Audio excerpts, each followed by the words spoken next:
Get off. We've gone live, so let's do this thing. Good morning and welcome everybody to our April 6th edition of our morning coffee review. Nice to see some familiar names in the participant panel. Welcome back. A couple new names too. Welcome to our thing. So this is what we do. We talk about Bluebeam. We talk about all things review, and we're gonna do something special today.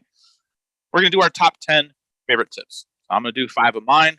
Michael's going to do 5 of his, and then there's plenty of time built in for questions. So if you've got any question about what you're having problems with in review, or hey, can review do this, type it into the Q&A, and we'll be happy to answer them.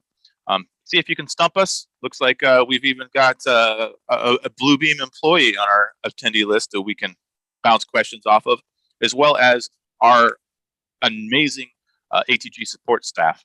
We got some of them on our chat as well. So we'll go ahead and get this started with our top 10 favorite tips. So this is going to be a little tricky. We're going to be bouncing between my screen and Michael's screen, and to allow us to demonstrate these things. Yeah. You're sharing. Do you want to go first? Yeah, I'll go first with a couple of mine, and then we'll transfer it over to your way. Does that sound good? We'll kind of quarterback it a couple of times here. I am just going to get out of my presentation mode. I am in a studio session.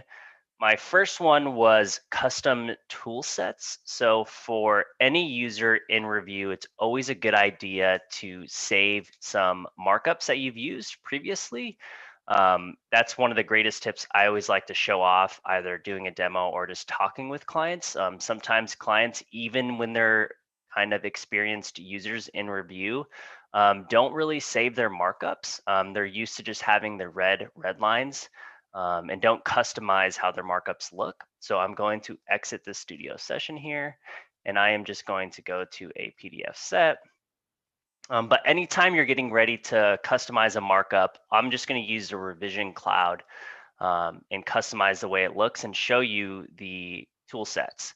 So the tool sets is a panel, tool chest, sorry, is a panel, and then you have tool sets within them. So I use the analogy of an Allen key set because everyone knows what an Allen key set is. Hopefully, if not, you can do a quick Google search and you can find them.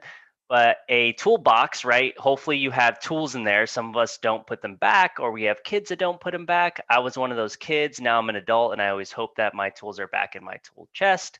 But thankfully, you don't have that issue in Bluebeam Review. Your tool sets are always put back in your tool chest. They don't get removed unless you remove them. So you have the tool chest, just like your Allen key sets, they go in there.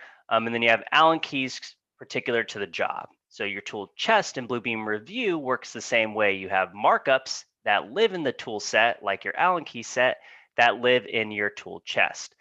So it's over here on the left. It's a little panel called the tool chest. If you do not see it, you can always right click and say show and go and find it over here on the left-hand side, or Alt X if you have any hotkeys needed for those.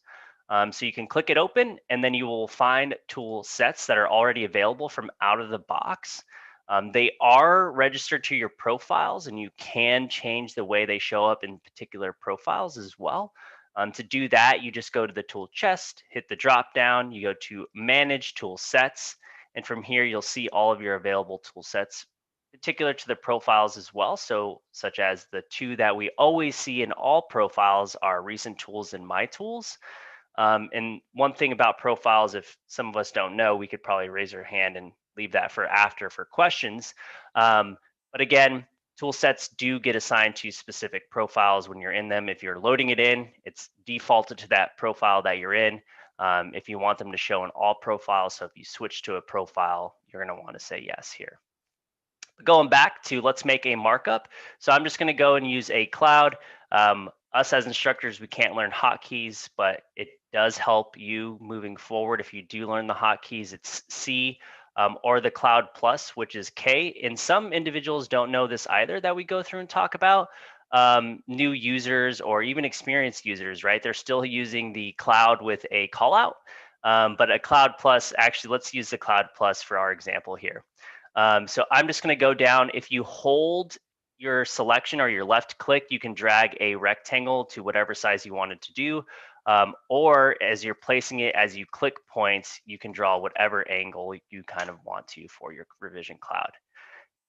And then you get a call out with it. So instead of having to draw a call out, it gives you a call out. So I'm just going to put issue 2.0. And the only hotkey I do learn is Alt-Z, which is this auto size text box here. So that my text box auto sizes to whatever the size of text I have within it. So I'm pressing Alt-Z. So if you're wondering how that happened, it's shrinking the size of it. That's the one hotkey I do learn and do utilize a lot. I'm going to select it now and modify it a little bit. I'm going to add some brick hatch into it. I'm going to change the line to maybe gas line here. We're going to change some of the colors. And now let's say we want to reuse this, right, over and over again. You're already going to see it in your recent tools. And there's two different modes in your tool chest for your tool sets. There's properties mode and drawing mode. Properties mode is exactly that. It's going to copy the same exact properties of the markup that you made, allowing you to remake it however you want for your next one. So I'll give that a go. It's right over here again in my recent tools. I'm going to click it. I'm just going to draw a rectangle this time and then say issue 2.1 maybe. That works for me. Alt-Z again for the auto size of the text box. Good to go. Again, properties mode, same exact properties, get to reuse it so I don't have to go back and recustomize it, right? This is a great feature in Bluebeam Review, or the good old, which everyone loves to do, Control-C, Control-V, right? There's no need to do this anymore either, because if you double click on the markup or right click and say drawing mode, you'll see the exact same copy of the original one made. So I can go over here and make an exact copy of it and place it. Now, recent tools goes away if I close out Bluebeam Review. They get erased, so you want to probably keep them, right, after you're done marking up a document. In order to do that, you can drag it up to a tool set or My Tools or a custom tool set that you've created. My Tools also has a number next to it. It's not to help you organize. It's to actually have a hotkey associated to it, and I guess help you organize a little bit. But the hotkey, if you press it, so I'm going to drag it up, drop it into here. Again, we are still in drawings mode. I'm going to switch it back to properties mode. I'm going to hit escape. But if I hit 23 on my number keypad, it's going to immediately select. Oh, I'm so blind. Okay, I'm at 29. And then I'm able to go through here and make it, right? And then I can just say issue, oops. And I can say issue, whatever it is. Oh, I guess I pressed the hotkey. So issue, whatever I wanted to. So 0.3 something. There we go. Again, you can bring it up to My Tools. You can even share My Tools if you wanted to. So you can go over to here and you can save it out or export, depending on what you want. These extensions are .btx. You can save it on your server, have people load it into their own. And that's one of the tips I like to always show is the tool chest. Well, you snuck in some bonus tips there. So that was like 4 or 5, but that still counts as 1. And then a bonus tip from Kyle Davis from ATG Support. There is an option to turn on auto size text boxes, so you don't have to do your Alt-Z. Correct. So there are bonus tips happening. Oh boy. Well, I wasn't prepared for this. Thanks, Kyle. Thanks, Michael. All right. Keep it rolling. Number 2, or are you still on this one? What do you think? Do you want me to go number 2? Go ahead and take care of that. Okay. So I'm not going to save this document. I prefer to run from nothing open when I'm doing this next one. It's just my preferred method because when you do it the other way, it's going to automatically drop in whichever PDF you have open. I'm going to do overlay and compare. I'm just going to talk about compare, but I'm going to show off overlay. So if you receive a document set, which some of us do, and it's maybe changed from the previous one, instead of having split pages in synchronize, which is also a great feature in review if you didn't know that could happen, there's a second tip. Woohoo, that's one up. Was waiting for Jason to jump in and say something. But the other tip would be that you use overlay, right? So if you have 2 documents that are different, when you stack them on top of each other, when things do align, they're going to be black. And when things don't align, they're going to be their native layer color. So in order to go to there, you go to Documents, Overlay. I'm going to go and open my disk for these. Documents here. So I have 2 different revisions for these. if I remember where all my documents are. I'm going to open one. It's going to bring you to this little window, your source file here. If you wanted to change the layer name associated to the source file, the color, I always recommend the default color. Review is going to pick the best default color for you. But again, it's totally up to you if you want to change it up. Then you can add the next one that you wanted to overlay as well. So I'm going to go through and add an additional one right here. Now, there is an align by points, same thing with the settings. I'm just going to default and hit OK. So there is an align by points feature. This is great if you have a scanned document, or let's say you have a viewport and the designer moved the viewport and things aren't aligning. You can align by direct points. I fortunately know these two documents are going to align, so I'm just going to hit OK. But if you didn't think they were going to align, this is also a great feature right here, align by points. I'm going to hit OK. We're going to scroll down to an area over here. Again, when things do align, they keep their native color. And when they do not, they adopt their layer color. And for those of us that are like, I don't remember which one was what, you can always go over here to your layers panel, select it, and you can see your layers over here, and you can turn them on and off to help you remember which ones were what. So quick tip number 2. That's a great one. Is there a limit to how many files that you can overlay on one another, or what's the best practice there? I don't know if there's a limit.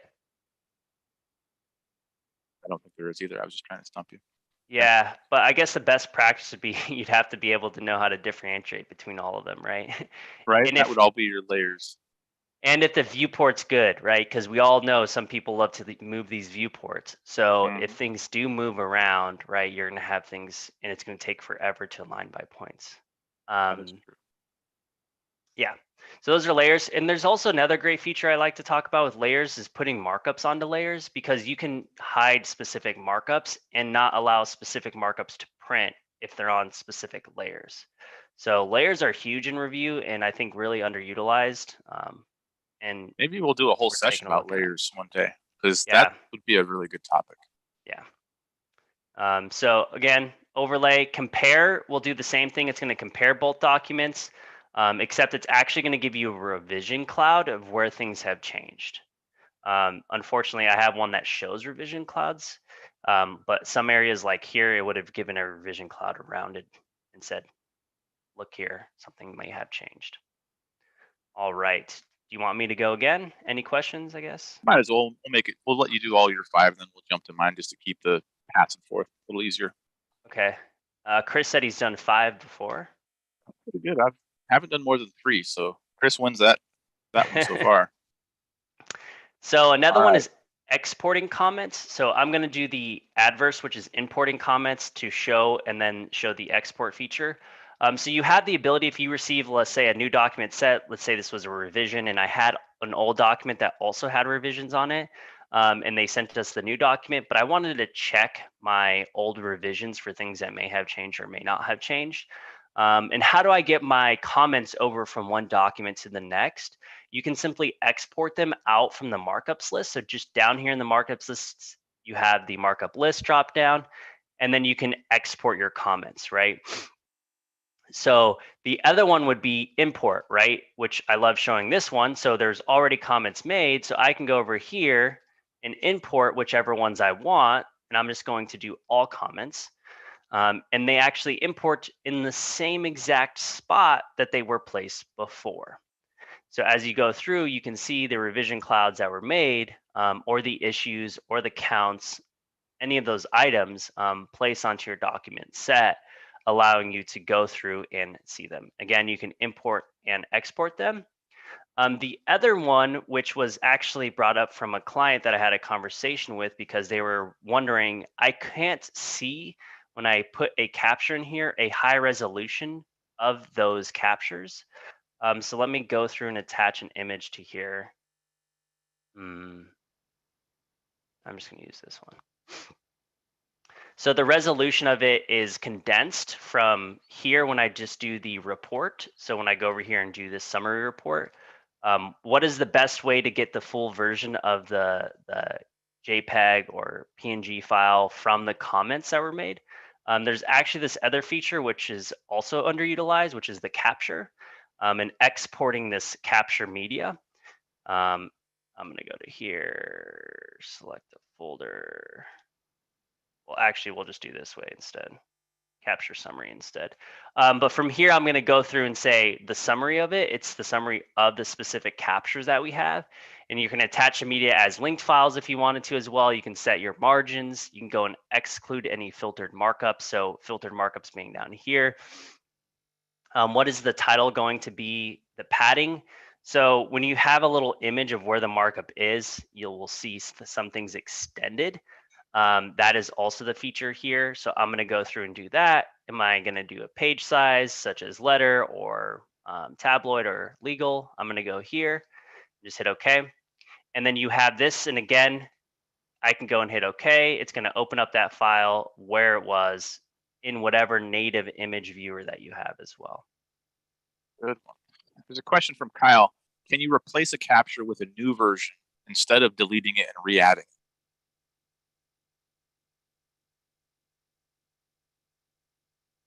I don't know the answer to that question. Yeah. Do you know the answer to that one, Kyle? Are you trying to trick us? Yeah. Nope, he doesn't. No, doesn't. Okay. Okay. Copy and paste that, Jason, so we can redo it. Okay. Okay.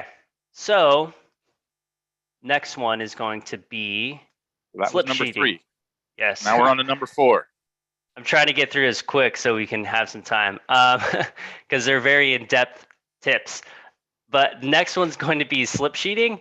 So if you have a revision of sheets and you want to slip sheet them into another set, you can do that. So I'm going to go in and do slip sheeting in the batch feature of slip sheeting here. The way to do this extreme function. Yep. Thank you. Yes, correct. Matt.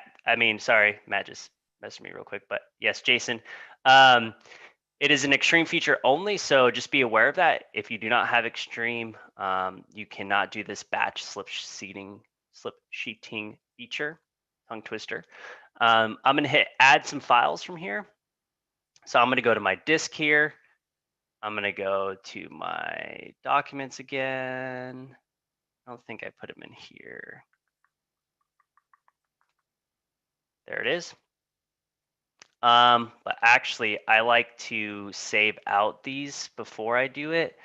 Because what it's going to do is it's going to overwrite. So another side quick tip, it's going to overwrite your document. So I always recommend having backups. That's just from personal experience.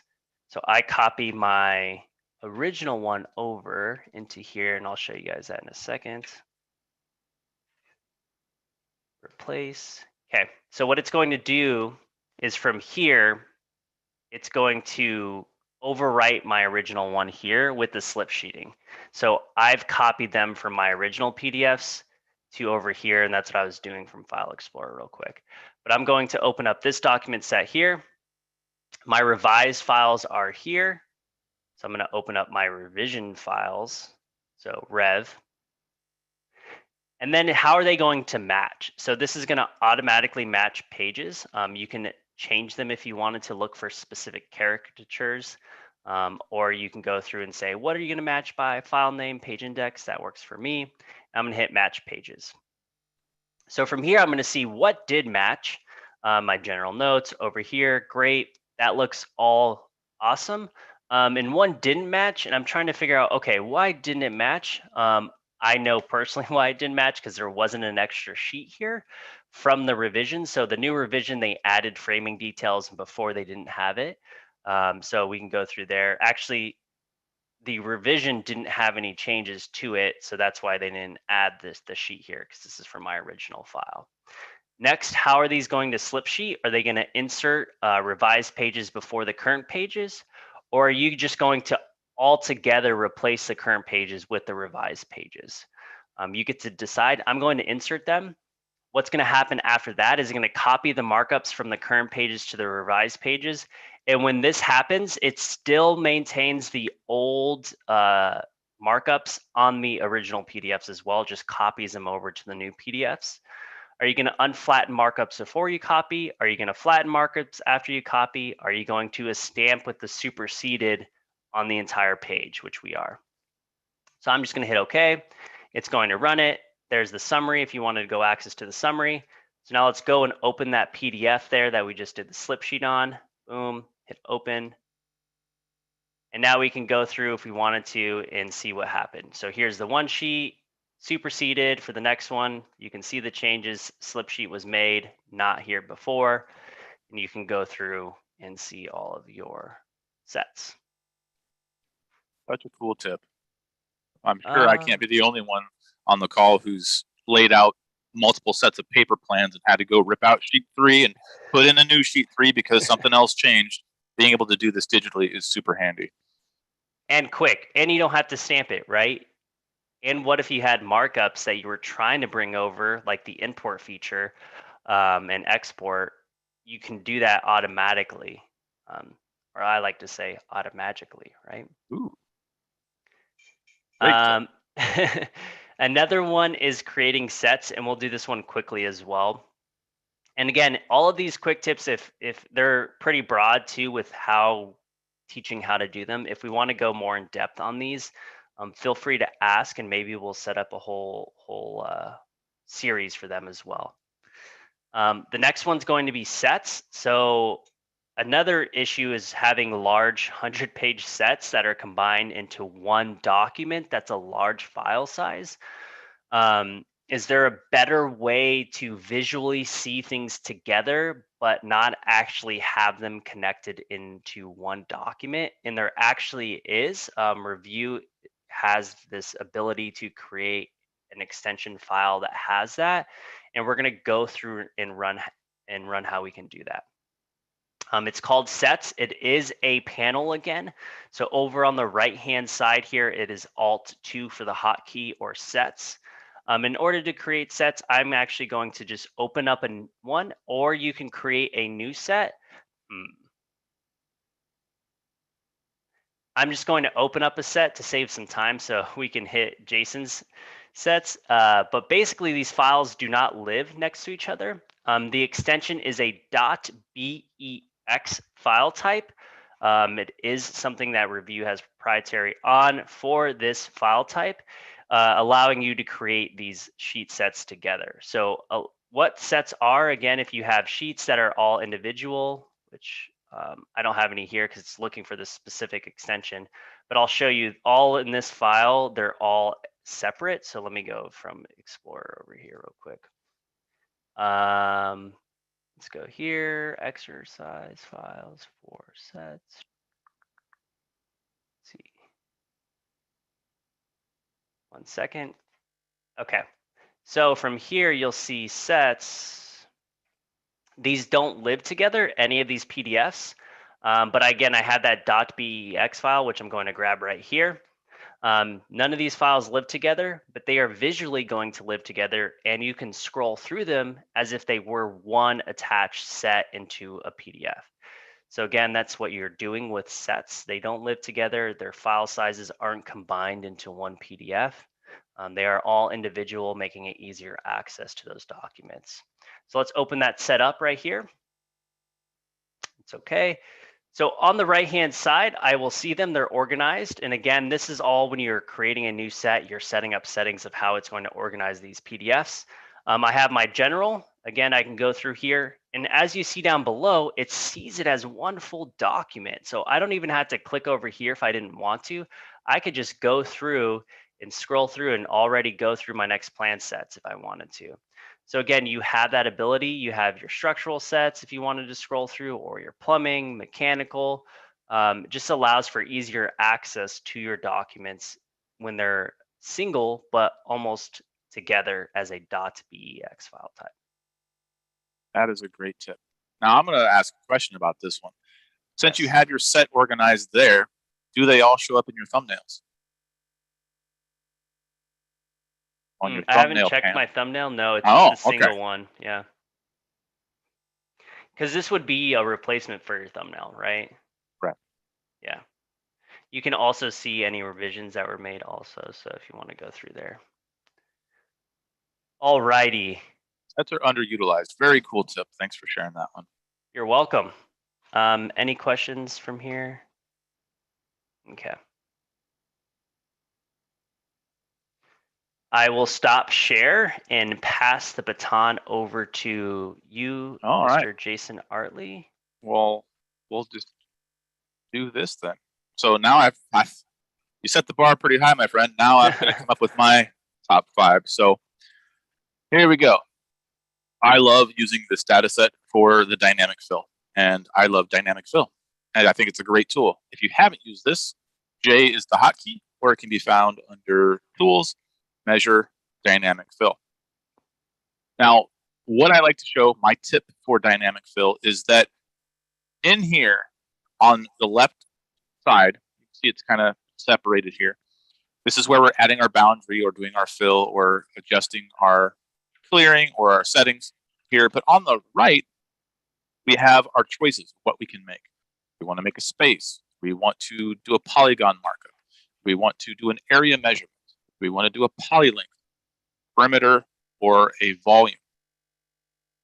And that's where my tip comes in. I want to do the area and the perimeter of this guy right here.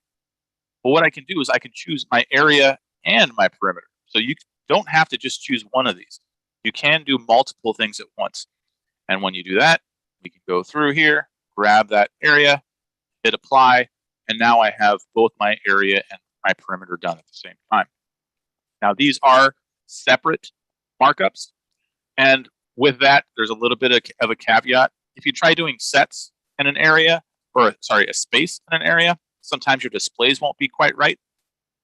But this works really, really well. And we can take our shift key and move things around accordingly and go from there. So that's tip 1, pretty quick. Just multiple things at once inside of dynamic fill. I really like doing dynamic fill for areas and spaces if you haven't created spaces. It's definitely a quick feature for it. Yeah, definitely for spaces. That's a good one.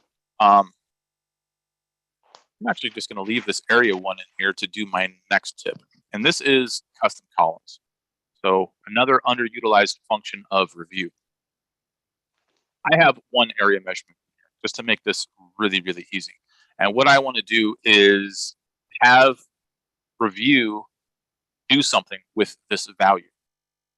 If I go to markups list and go to columns, down at the bottom is an option for manage columns.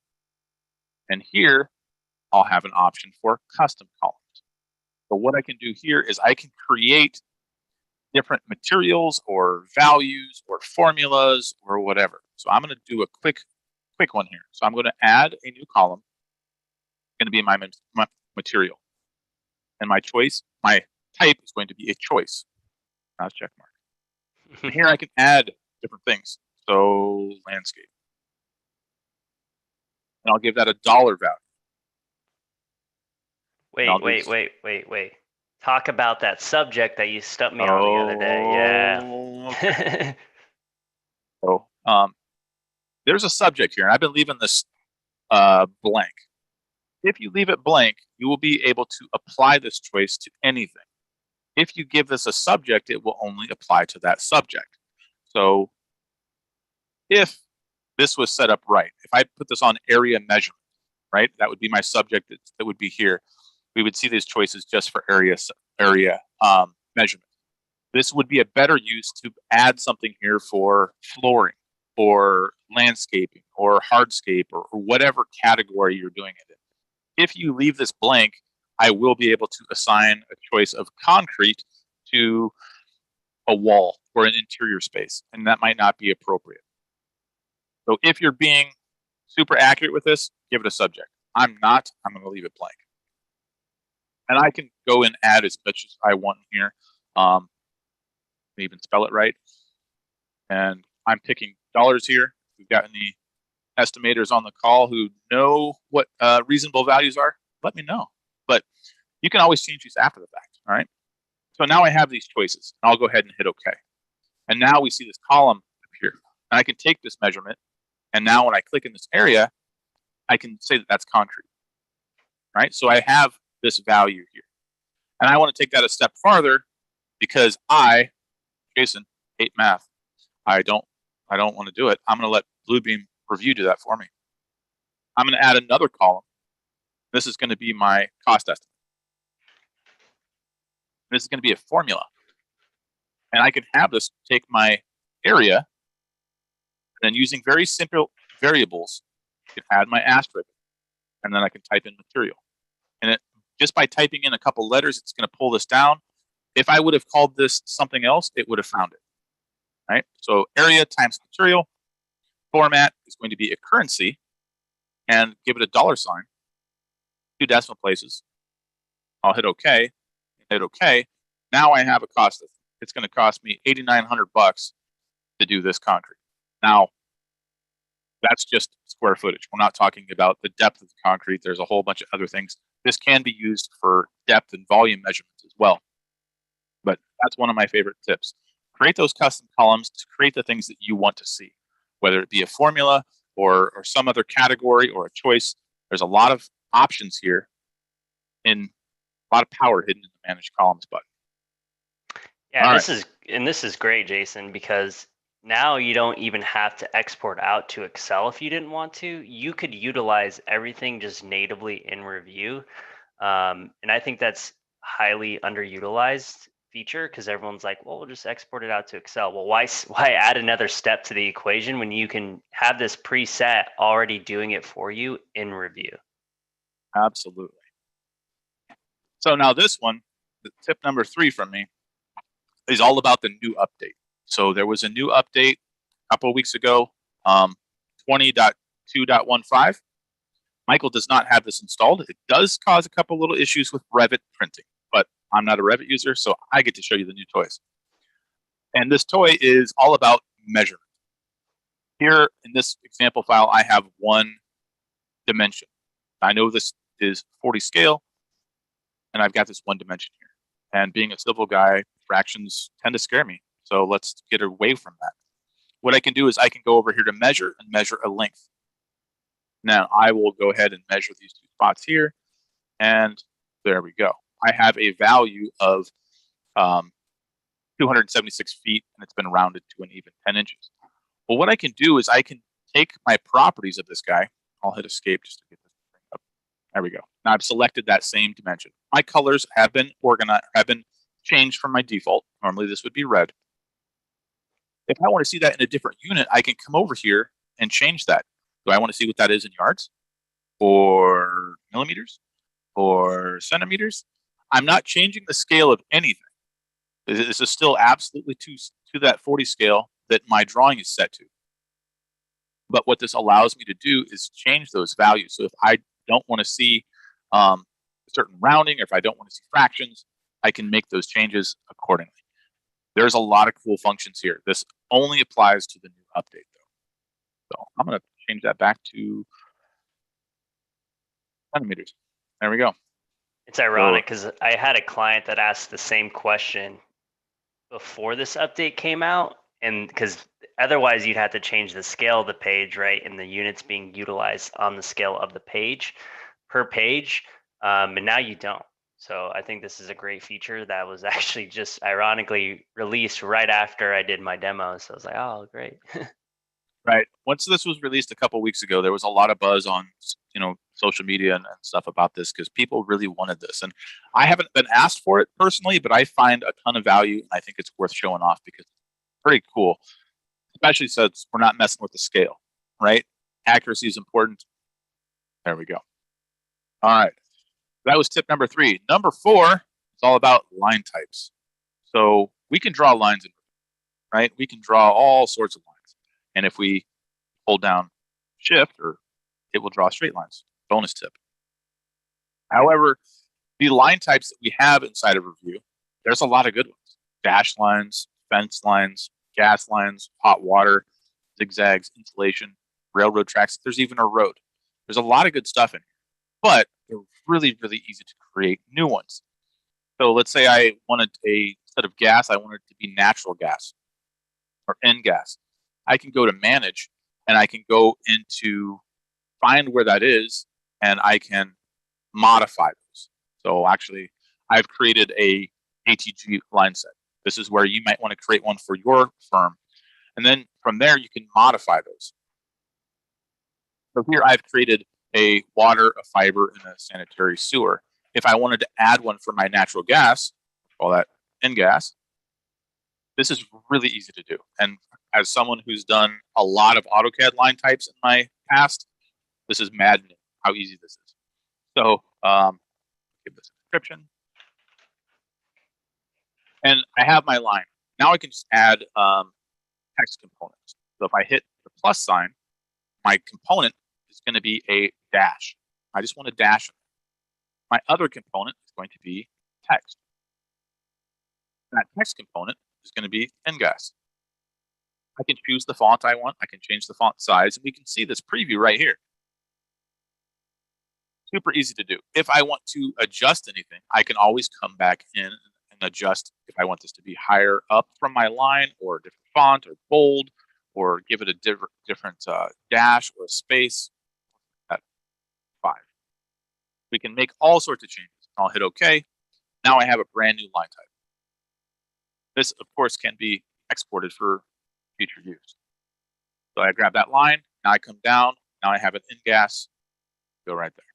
So custom line types, something super easy to utilize. Review gives us a lot of good ones out of the box.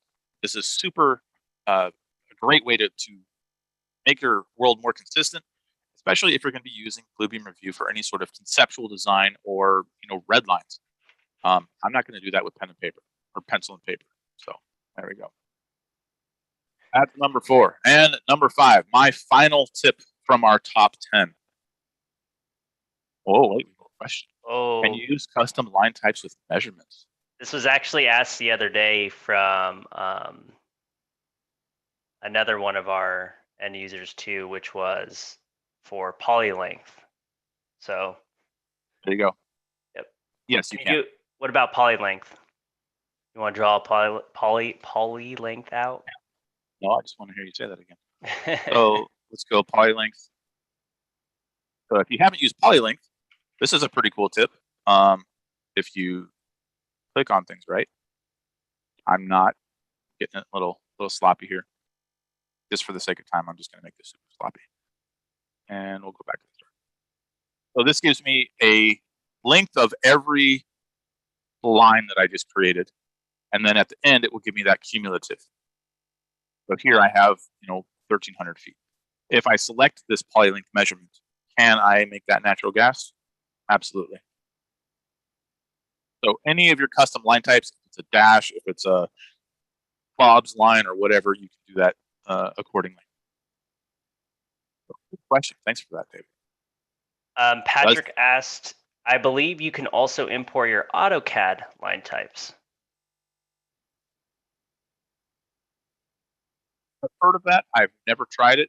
That's a great topic for a future one. Okay, I'll write it down. All right. Does that line have a subject then? Absolutely. Everything you do in review should have a subject. So if you come over here to your properties, there is a subject, and it's by default poly length measurement. So this could be my building perimeter.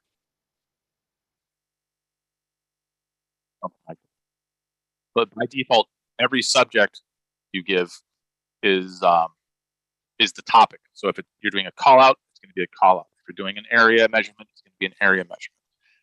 That's another good topic for a future one. I like it. Keep the questions coming. All right. My final tip. This kind of builds on some of the things that we've already talked about today. Michael showed you the tool sets, and I use the analogy of the kitchen cabinet, right? We've got our plates, our bowls, our spatulas, our other unitaskers. Any Good Eats fans will get that one. We've got all of our stuff organized in our drawers. However, if there was something else that we wanted, what do we do? How do I create this? How do I make this more powerful? And this comes down to leaning on our friends at Bluebeam. Inside of Review, there is a web tab. And on that web tab, it will take you to the Bluebeam website. And then somewhere buried on the Bluebeam website, right here, magically in the chat box, are some extensions. There are some tool sets that you can download, some stamps, some profiles, some dictionaries. And in here are a lot of great symbols. So if you're doing mechanical or plumbing or electrical or even interior space design, you want to rearrange your living room, you can do it really easily with this to add more context to your PDF files. In addition to that, this is going to give you a good idea of what's possible, and it gives you a good starting point if you want to modify things. So I can take this oil and gas and I can convert that to a water valve. I can take some of these symbols and use them for other things. But this is all downloadable, and it really makes review more powerful. Quick question, Jason. Can you make markups scalable for those symbols that I created? What if I wanted to be at a different scale for the set scale to the page? Is that possible? Could be. Yes. I would imagine it is. Something I usually never mess with. Yes. So you can set scales to markups from your tool sets. So if you go to the gear symbol, you can set a scale.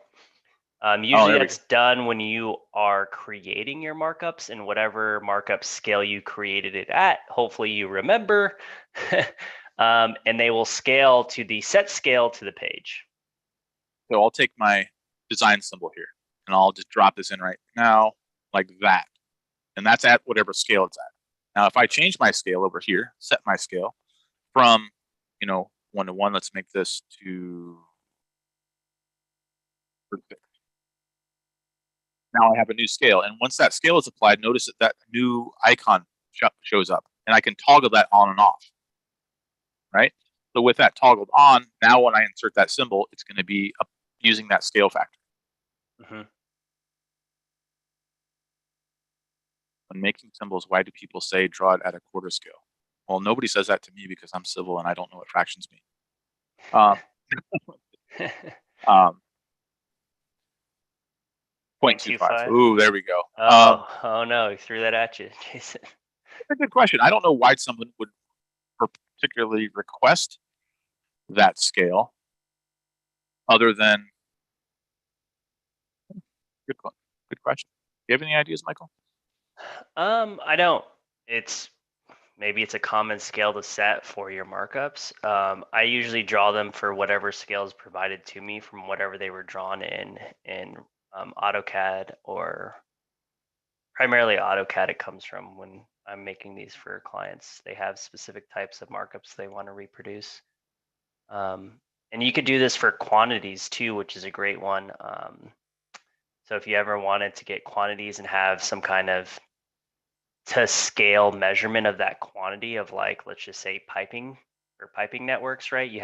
Maybe you buy them in 8-foot lengths and you wanted to accurately try to just place something near it. So it looks, okay, is this 8-foot length going to be appropriate to buy 10 of these 8-foot lengths?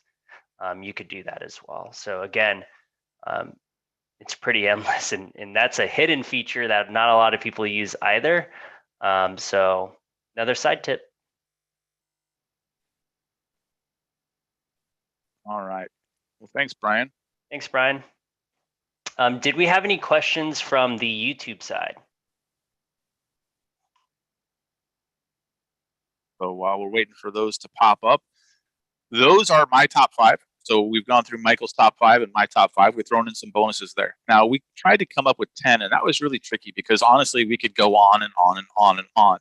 Today's selection is all about things that came up from folks like you, either through training or other webinars. What type of questions have people had that could potentially add a little bit more function to your day? So hopefully you learned something today that you can use later on today to make your job easier.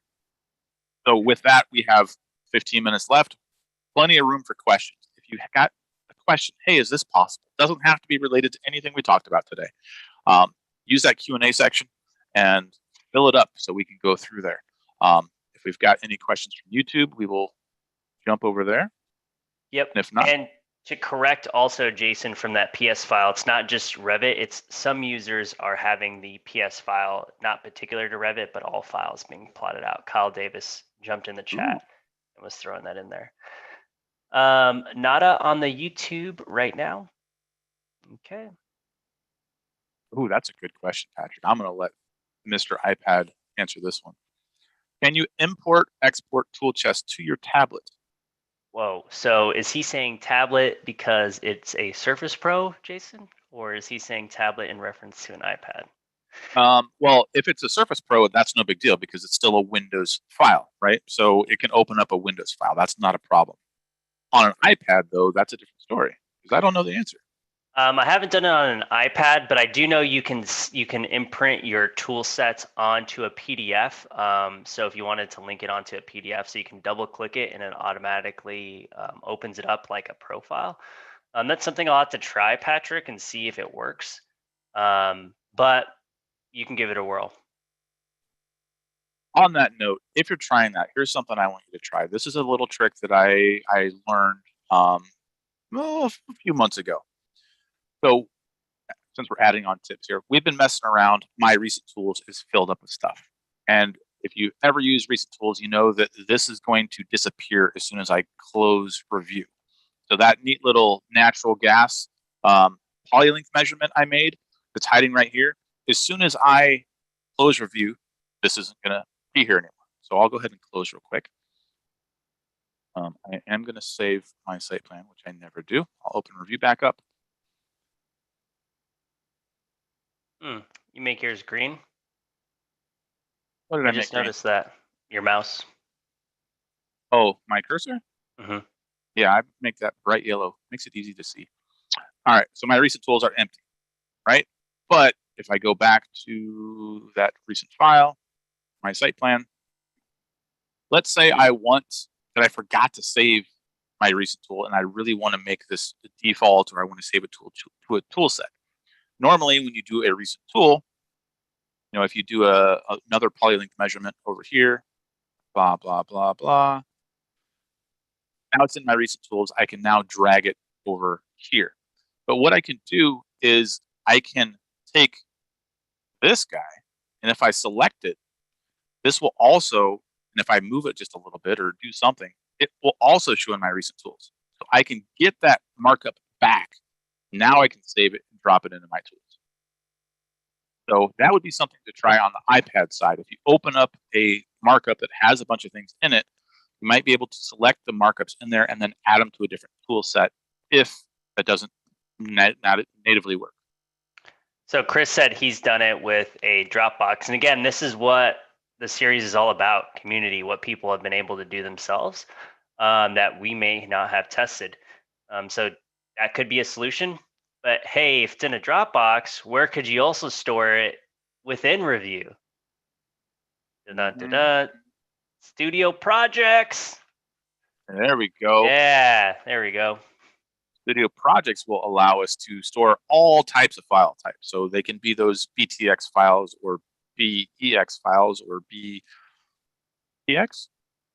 That's a profile, right? We got so many different options, but those can all certainly be saved inside of your projects. Good. Thank you. No more questions. Okay. Do you have any more tips you want to share? Throw on some bonus ones.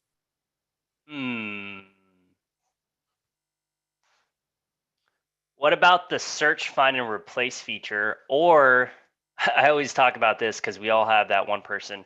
And I use Joe demo. I really hope, is there a Joe in here? Okay, there is no Joe in here. So we all have that one Joe who decides to accidentally delete the Word document in something, right? We all have that one Joe. How can we create a PDF into a Word document? But also, what if we wanted to replace some text and create that as a Word document from there? Let's see if I can demonstrate this properly. So here I have a PDF file of 7-page specifications, right? So I have a whole bunch of things. I only have the PDF file. Let's say that they spelled something wrong. I usually let's just change everything from Steele to your name. Oh, okay. So we can come over. I usually do the search feature though for this. So if you just do search, yeah, And then type in steel. Yay. Let's search all of that. There we go. So we found 8 results where steel is in here. And then I select all. So the little box. Select all these guys. Yeah, the magnifying glass. It's right to the right. Hey, come on. Place. Oh, I didn't check. There we go. And then change your name. Replace steel with Jason. Now I can even use the same font, do whatever. I'll hit OK and watch that steel. Now Jason joist framing. Trademark. I've got all this information, right? It doesn't always work perfectly, though. So you'll see that that one gave me a lowercase j. Yeah, so it's gonna adopt whatever it natively was, but then if you do uppercase, it's going to change it to an uppercase for the other additional indication. So I always recommend just going lowercase, and it's going to adopt. When it is uppercase from the original document, it'll keep it uppercase, like at the top, structural JSON framing. So that's just a little tip. So now we're going to find Jason, and we're going to check all those, and we're going to replace them with lowercase j. Yeah, I haven't done the adverse yet. Now it fixed all of those, and it did make those uppercase. So good tip there. Bonus one for me. All right. So now I've created all these changes to my PDF file, but this is still a PDF file. So what do we do there? So we're gonna. Oh, sorry. Okay. You go right ahead. No, I thought you were asking me. You're good. No, keep going, Jason. Okay. Now I can export this right to a Word document. I'll take my entire Word document, go right there, structural JSON. Deal. Get out of here. That invention will never last. All right. And then here we go. Word document to do. Now I have all of this in Word, and it's already been updated with my JSON joist framing. So Joe, Jane, whoever made the mistake of erasing the original Word document after they had created the PDF, we can always get it back. Not a big deal. Good tip there. Yeah, but it didn't format the stamp, it looks like, so that may be an issue. I do know from a regular Word document, you may probably want to remove the seal and replace the seal back with the snapshot. The other Word specification document that didn't have a seal prints it out completely fine in terms of formatting, right? So it adopts its formatting, whatever it had before. And there was a question that came up, well, what if the formatting isn't working? It would probably be that it wasn't formatted from Microsoft Word originally, right? Just like exporting from, I always say, because a lot of people use Google Drive as their Microsoft Word, and that also has formatting from going from the Google Drive work. What do they call it in there? Word, whatever. I'll just say Drive Word. When they try to export that out to Microsoft Word, it still has a context issue. So it would be the actual software you're exporting out to. You can also export out from here as well to an Excel workbook. Yep. Or PowerPoint, if you really just need to make somebody's life miserable, open up PowerPoint. You can also do images. I mean, there's a lot of good stuff here, and this is another one of those underutilized functions. The find tools in command. Yeah, Kyle just did another tip. So that's a huge one that came out. Was it 19 or 20? Kyle, do you remember which version it came out? This is 20. Was it 20? Okay. So bonus tip, unrelated. This is coming from Kyle Davis, one of our support extraordinaires. If you're in Bluebeam Review 20 and you go to help, there's a new option here for find tools in command. I don't know where replace is. Oh, replace pages. There it is. I don't know where highlight is. There it is. Type in anything. Word document right there. So this is a great tool. If you're using a weird profile or your hotkeys aren't set up right, anything like that, use this find tools and command. Now, if only there was a hotkey for this key. We could check. Keyboard shortcuts. Another bonus tip, if you're not using keyboard shortcuts, I only use a couple. I use J a lot, I use T, and I use A. They the one I use? I need to change that to line though, just because of AutoCAD habits. But through here, close some panels to make this a little easier to see. Some help, there is a keyboard shortcuts guide, and you can go and find out what all of the default keyboard shortcuts are. Default being key. If you change any of them, this isn't going to update for you. But there's a lot of good stuff on here to help you be a little bit more efficient. Print this out, stick it on your cubicle wall, and impress your coworkers with your ninja-like skills. Or just use the help in this too as well. Save paper. Yeah. Or it is 8 pages. Or use your handy dandy Bluebeam mouse pad with tips on it. Ooh. Oh. All right. Any questions? Anybody out there? Yeah, Patrick just asked a good one, and I'm going to stop my share so you can answer this one. This will be our last question of the day, maybe. We'll see. Can you explain the scroll/zoom switch by holding down the control key? Sometimes it works and sometimes it doesn't. There are some little tricky things here when it comes to the scrolling pages, zooming pages, and the control and shift. That should probably be its own little tip. Try control, try shift. They do different things to different commands. So we'll let Michael, he started sharing again. He'll open up a file and we'll start messing around with the zooming and scrolling commands accordingly. So Bluebeam Review, great thing about it is it knows page sizes. So it does continuous page mode or single page mode. Those are the two differences. This is in continuous page mode. You can already tell that it's in here because it has the hand with the arrows. So as I scroll, it's going to navigate up and down the page as I'm scrolling. It knows it's a smaller document, it's an 8.5 by 11. That's a great thing about Review, is that it understands larger and smaller file sizes. So now when I go to my recents, I'm going to open up this one and we can see it already has the magnifying glass associated to it, right? For a larger document size here in the bottom right. Now the same features are either A, you can use the hotkey of the control to manipulate that ability. So as you can see, my indication changes from right here, from the magnifying glass to the continuous page mode versus the single page mode in and out.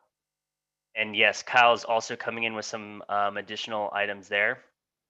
So general, you can go to review, preferences, general, navigation to change how you want it to do. Or down here in the bottom left, you can also say, is it one full page or is it scrolling pages? So down here, there's also some settings as well for those as you're going through. So as you can see, my indication has changed. Boom. From here, I'm going down the page. So you also have that setting right over here. You also have review. I'll just walk you through it. Preferences, and then he's saying from preferences, you're going to go to general and then navigation.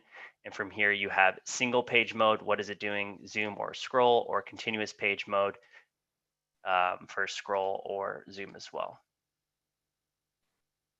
And I got to admit, I did not know that control changed those. So I learned something today. That's a cool tip. I will use that because sometimes I'm like, oh, I want this to change to the other mode.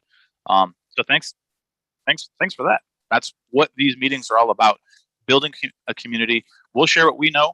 You guys are going to challenge us or share your tips. We all learn from that as a Bluebeam Review community. So thank you for that. Thanks for bringing your questions today. Yeah, thanks everyone for coming out. Hopefully we see you all next week. Again, 15 minutes early if you want to chit chat with Jason and myself about coffee or anything. Feel free to join a little bit early next week. But we all look forward to seeing you all next week, and look out for that teaser video that Jason and I post on LinkedIn or on ATG's social media to see what we're going to be talking about next week. And if you have any ideas or suggestions, when you leave the webinar, you will be given a little questionnaire, and there will be a spot on there to say, what would you like to learn more about? So if you want to learn more about layers or sets or spaces, type it in there. That helps us know what you guys want to learn. So we're always happy to take a look at those things, or just type them into the chat. We've got a whole list of things that we want to talk about. But if there's something that you want us to talk about, let's hear it. Yeah, exactly. We're Jason and myself are here for you all, for the community, and we want to talk about what you want to talk about. So feel free to leave us any comments, or again, that review feature at the end. All right. So with that, we'll sign off. Goodbye, everybody in YouTube land. We'll see you next Tuesday, 8:30 Central. Yep. Thanks, everyone. Have a good rest of your day.